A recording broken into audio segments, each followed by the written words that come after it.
Welcome back to my greenhouse diaries. So it's now December and it's Christmas Day next week, and the days are very short in the UK at the minute. It's getting light at about 8:30 in the morning and it's dark by about 3:30. So it's really short days, which I absolutely hate.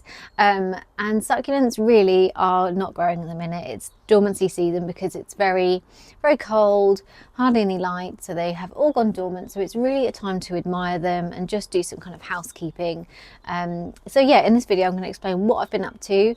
Obviously not a huge amount because the days are too short for me to do too much with, but I have got some exciting bits. I've got a new plant haul which I'll share with you. I have actually got a separate video of me looking through these and showing you every single one, which is brilliant, very exciting. I love new plants.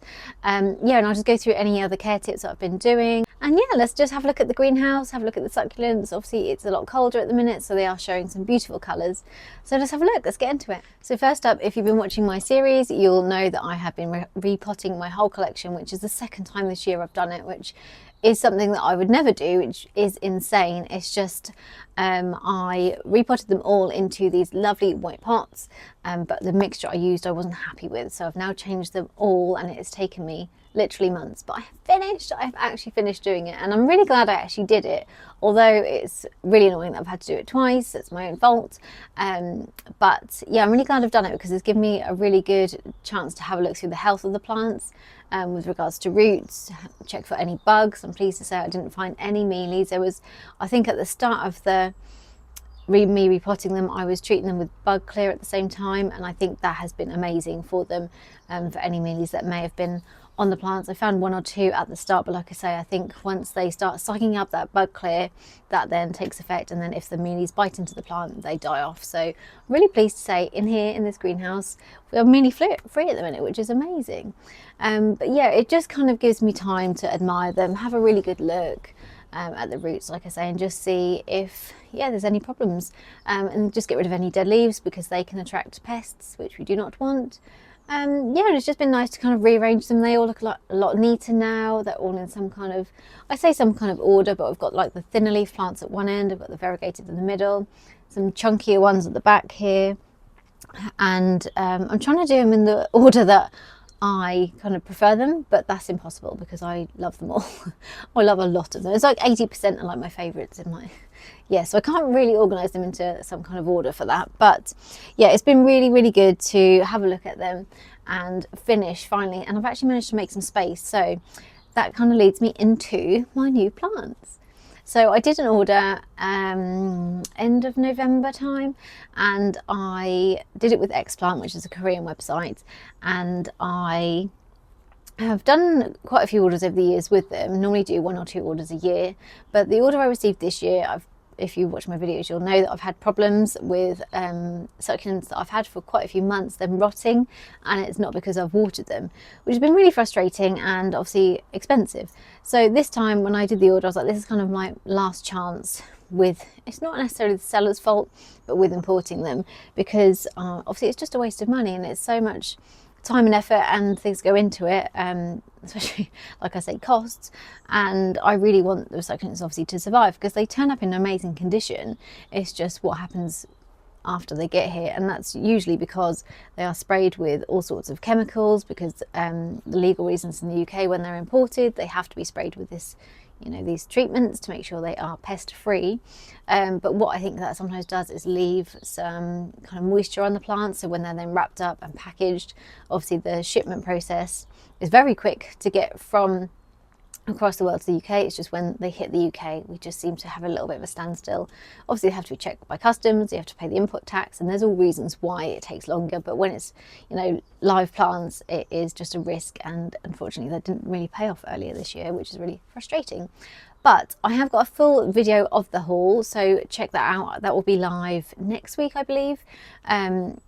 Yeah, and that shows you every single plant, but this is just kind of an overview now of a few of them, which are absolutely stunning. So in no particular order, this is variegated tiny burger, and most of the ones on this order are variegated. That's the reason I did the order. I found lots that I really liked, so this is one of my favorites. This one is also stunning and is actually a replacement for something that got really scorched and died off this year, unfortunately. This is Pink Dragon, and every time I look at it I think, how is that real? Like the colours, I don't know if it really shows as much on screen. It's just such a vibrant, like a glowing pink. It's absolutely gorgeous. This is Viant and is also a replacement for something I had, but it hasn't quite died off, but I head chopped it either last year or the year before, and it's never really recovered. It's never been very happy since. It's never grown kind of a really good root system since. It's just got smaller and smaller. So this is a replacement with, luckily, 3 heads to it. So it's beautiful, that one. And another favourite is the White Soul here. Gorgeous. So if you want to see all the plants from this haul, then you can check out the video which goes live next week. Obviously subscribe if you want to get notified of that, but they are absolutely stunning, and so far so good. I've had no issues at the minute. So what I am doing now, it's a little bit obviously cooler and the days are shorter, and I've actually finally repotted my whole collection, is I'm just doing some kind of health checks on my leaf props. So I have big trays of leaf props with loads of little labels in, and I'm just going through them to get rid of any dead ones. If I've got any leaf props which I keep in kind of like containers like this, I just chuck them in here with a label so that I know what they are. And if they have got a pup and some roots, I'm then going to put them in the cell trays, which have now got spaces. So it's just kind of like a tidy up and just trying to make room really, and a health check on those leaf props just to see how they're getting on, because leaf props this year have done really well. I've finally kind of mastered a really good way of doing it, so they grow a lot better and quicker as well. And my seed sowing experiments are still ongoing. I have got my heated seed tray in the garage with some grow lights which are on for 12 hours. I've got all sorts growing in there, and they're actually doing really well.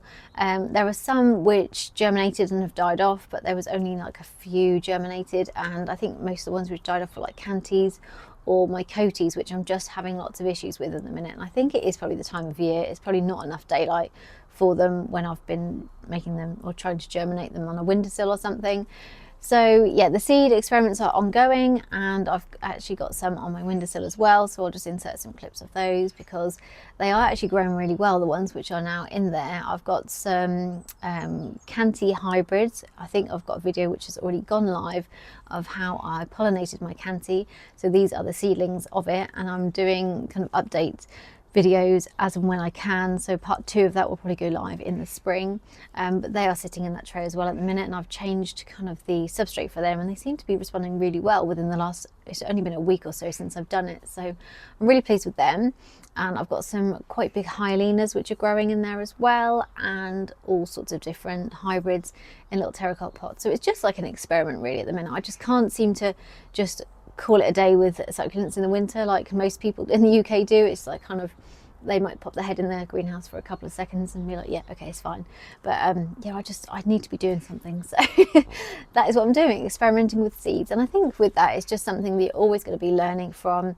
It's really good to try new things, try different experiments, and just see what works for you, because what works for someone might not work for someone else. So yeah, I'm just experimenting and trying to take notes of what is going wrong and what is going right, so I can then like kind of perfect it over the years, which I've done a good job so far. But normally I sow my seeds in springtime or autumn. I've never done them in winter, and it might be that I don't do it again after this experiment, but we'll see what happens. But at the minute I've still got something going on, which is really good to kind of keep an eye on every day, and it just keeps the addiction alive, I suppose.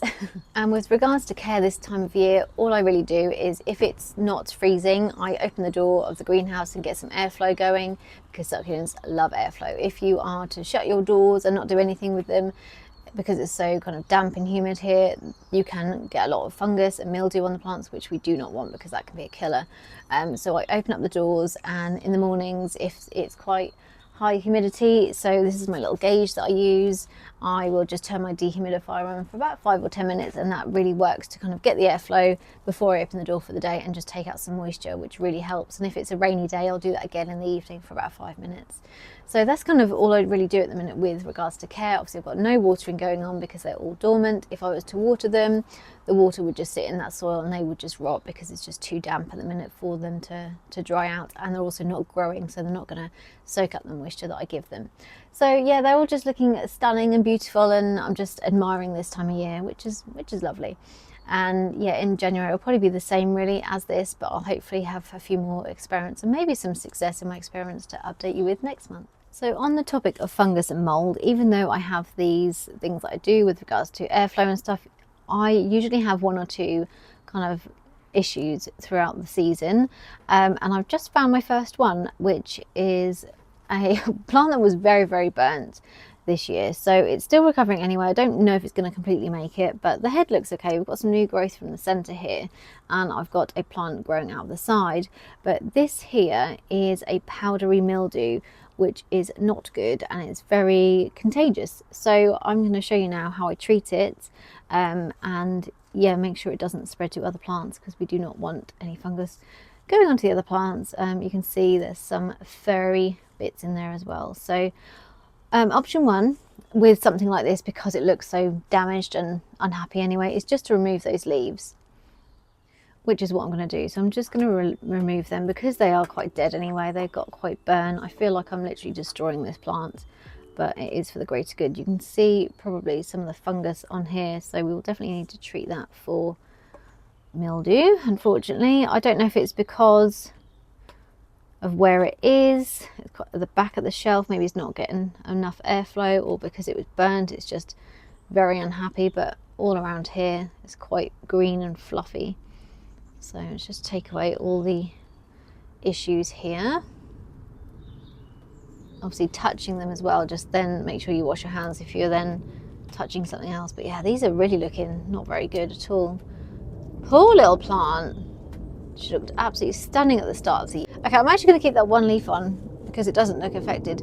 But I'm now going to just show you what I treat them with. So they're all the leaves which need to be binned, and do not keep them in your greenhouse because they can, the spores from the fungus can spread. So get rid of them. So the way I treat this is with a powder called Flowers of Sulphur. It's quite not very nice stuff to use, so be careful with breathing it in and handling it if you're going to use it. I've got it in an icing sugar shaker. It seems to be a really good way of applying it. So I haven't got gloves on the minute, which is, do not copy what I'm doing. But what I will do is just tip on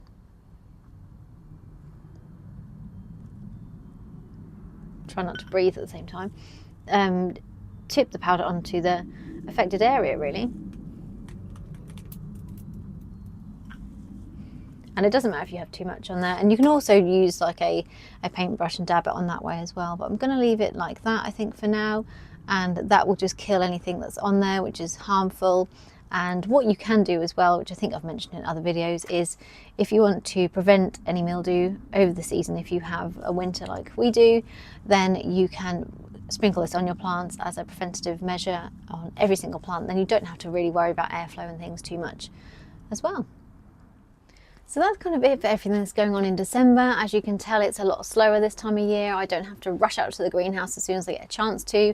And to be honest, on some days I don't want to rush out here because at the minute it's 10 degrees, but sometimes it's like 3-4 degrees and it is just not somewhere I want to be. I hibernate in the winter usually. So yeah, it's just nice to come in here and admire them when I can. And like I say, I've got my kind of experiments going on inside, so I can keep an eye on those, and that's really nice to just kind of keep me ticking over. And yeah, it's Christmas time, so it's nice and busy with family and things. So yeah, I hope you have a lovely Christmas if you're watching this close to Christmas, and if you've got any questions from the video, please do let me know. I love hearing from you. If you enjoy these videos, let me know also. If there's anything you would like to see, I'd love to hear from you. But thank you so much for watching, and I'll see you next time.